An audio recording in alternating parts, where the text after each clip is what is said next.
দেব মাটির গুণাগুণ।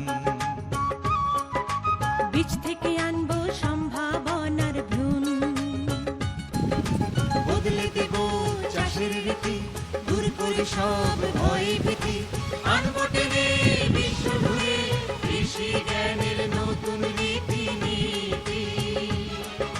স্মরণে স্বপনে ভাবনায় চিন্তায় হৃদয় জুড়ে বাংলাদেশ আর বাংলাদেশের কৃষি, কৃষি দিবানিশি কৃষি।